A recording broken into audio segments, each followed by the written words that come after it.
Good morning hero. ఆయన game changer గురించి మాట్లాడుకుందామా? చెప్పన్న.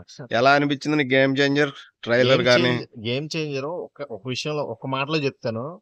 వినయ విధేయ రామ అనే టైటిల్ పర్ఫెక్ట్ టైటిల్ ఎవరికి ఇవ్వచ్చు అయ్యా హీరోలు అంటే the one and only Ram చరణ్కి ఇవ్వచ్చు. ఎందుకంటే వినయంలోను విధేయతలోను గౌరవంలోను అతను ఎప్పటికీ కూడా ఒక మార్క్ వేసుకున్నాడు. జనాల దృష్టిలో, ఆడియన్స్ దృష్టిలో, ఫ్యాన్స్ దృష్టిలో ప్రతి ఒక్కరు కూడా పవన్ కళ్యాణ్ భావోద్వేగాలు ఏ అయితే ఉన్నాయో, ఆయన ఉండే స్పిరిచువాలిటీ కానీ, సైలెన్స్ కానీ, ఇచ్చే గౌరవం కానీ అవన్నీ కూడా బాబాయ్ పోలికలన్నీ కూడా కొడుక్కొచ్చినాయి అంటున్నారు చాలా మంది.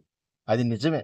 ఎందుకంటే ఎక్కడ మాట్లాడాలో, ఎక్కడ తగ్గాలో, ఎక్కడ నెగ్గాలో తెలిసినోడు. నిజంగా అంత పర్ఫెక్ట్ హీరోకి వచ్చే ఈ గేమ్ చేంజరు పర్ఫెక్ట్ గా సెట్ అయింది. ఎందుకంటే ఇప్పుడు ఈ హిట్ రామ్ చరణ్ కంటే శంకర్ కి చాలా ప్రెస్టీజియస్ ఇష్యూ. ఎందుకంటే ఆల్రెడీ డిజాస్టర్ తో భారతీయుడు 2 తో చాలా లో డౌన్ అయిపోయిన శంకర్ గారికి ఇది చాలా ప్లస్ చేసే సినిమా అవుద్ది. ఎందుకంటే ఆయన కూడా చాలా పెన్నుకు పదును పెట్టి పన్నుకు కాదు పెన్నకు పదును పెట్టి ఈసారి చాలా బలంగా రాశాడంట స్క్రిప్ట్. ఎందుకంటే మరి అప్ అండ్ డౌన్స్ వస్తున్నప్పుడు ఒక హిట్ అనేది పడాలంటే వర్క్ చేయాలి, కష్టపడాలి.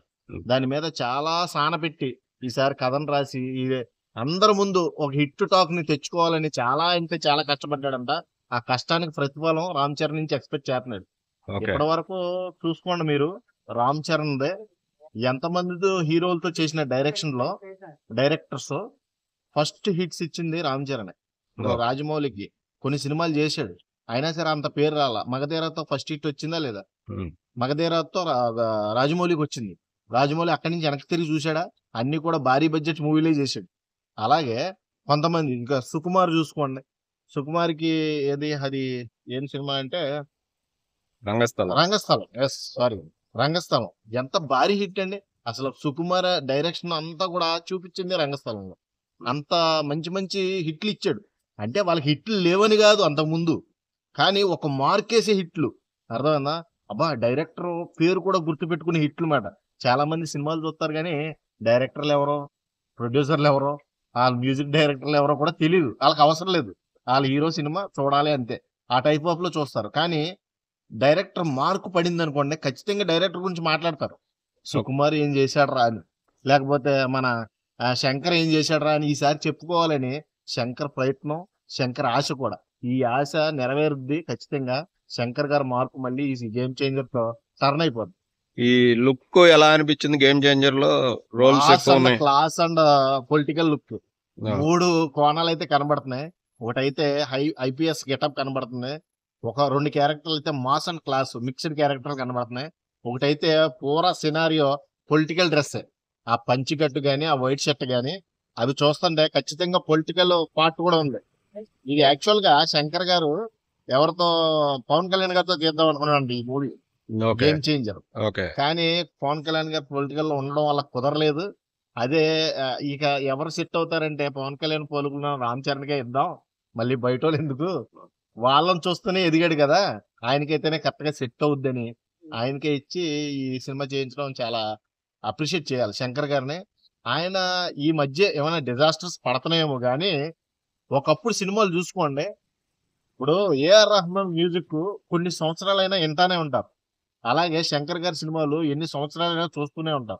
అలాంటి డైరెక్టర్ని ఈ రోజున చాలా చీప్ గా, చాలా వ్యంగ్యంగా మాట్లాడడం నాకైతే చాలా బాధగా ఉంది. శంకర్ గారు అంటే ఒక సినిమాకి ఇంత బడ్జెట్ ఇచ్చాడంటే ఆ సినిమాని ఖచ్చితంగా అంతకంత డబుల్ బడ్జెట్ వచ్చేలాగానే తీస్తాడు. కొన్ని మిస్టేక్స్ జరుగుతూ ఉంటాయి. ఇప్పుడు మిస్టేక్ జరిగితేనే మనం ఎక్కడ మిస్టేక్ చేస్తున్నామో వాళ్ళకి తెలుస్తుంది. ఇప్పుడు సంక్రాంతికి బాలకృష్ణ, చిరంజీవి గారు ఎప్పుడు ఇంత ముందు పోటీ పడతా ఉండేవాళ్ళు. ఇప్పుడు రామ్ చరణ్ తో పోటీ పడుతున్నాడు. ఇందులో ఎవరు సక్సెస్, ఎవరు ఇటు కొడతారంట? అంటే ఫాదర్స్ జనరేషన్ నుంచి ఒక పెద్ద హీరో, ఒక యంగ్ హీరో, గ్లోబల్ స్టార్. అక్కడేమో మాస్ మహారాజు మన బాలయ్య గారు. ఎలా ఉంటదంటే ఆయనదేమో మాస్ సినారియో, ఆయనది హిస్టారికల్ మూవీ. ఆయనకి separate fan base already create అయిపోయి ఉంది. కానీ కొంతమంది ఇంకేంటంటే గ్లోబల్ స్టార్ మీద ఎక్కువ ఫోకస్డ్ ఉంది. ఎందుకంటే ఆల్రెడీ చాలా హిట్స్ తో ఆయన ముందున్నాడు, గ్లోబల్ స్టార్. మన చాలా సినిమాల్లో ప్రూవ్ కూడా చేసుకున్నాడు. ఈ సినిమాకి ఎక్స్పెక్టేషన్ మరింత పెరిగింది. ట్రిపుల్ ఆర్ రికార్డులు బ్రేక్ చేస్తాడంట. ట్రిపుల్ ఆర్ ఆయన సినిమాని ఆయనే క్రాక్ చేసుకున్నారా? బ్రేక్ చేస్తాడా బ్రేక్ అంటున్నా. చేస్తే చేయొచ్చు. ఎందుకంటే ఒకటి చెప్తున్నా, ఈ మధ్య ఇదో ఈ పంచాయతీలు ఎక్కువైనాయి కదా. పుష్ప మూవీ రిలీజ్ అయిన కానీ కొన్ని సమస్యలు వచ్చి పడినాయి కాబట్టి ఏమన్నా బెనిఫిట్ షోలు ఇస్తాడో ఇవ్వడో కూడా తెలీదు. మరి రేవంత్ రెడ్డి గారు అయితే క్లియర్ గా చెప్తున్నాడు బెనిఫిట్ షోలు ఆపేయాలి, ఇలా జరిగింది కాబట్టి అని. అది ఓకే. లేకపోవడం వల్ల కొంచెం మైనస్ అవుద్దేమో అనిపిస్తుంది. వన్ డే కలెక్షనే కదా మెయిన్. ఫస్ట్ బెనిఫిట్ షో పడిన కలెక్షనే ఎక్కువగా జనాలకి రీచ్ అనేది వస్తుంది. సరే ఏదేమైనప్పటికీ కూడా టికెట్ రేట్లు అనేవి 3 సినిమాలు వస్తున్నాయి. సంక్రాంతికి వస్తున్నాం, డాకు మహారాజు అన్న గేమ్ చేంజర్ 3 ఒకసారి సంక్రాంతి వాతావరణంలో వస్తాయి కుడి ఎడంగా.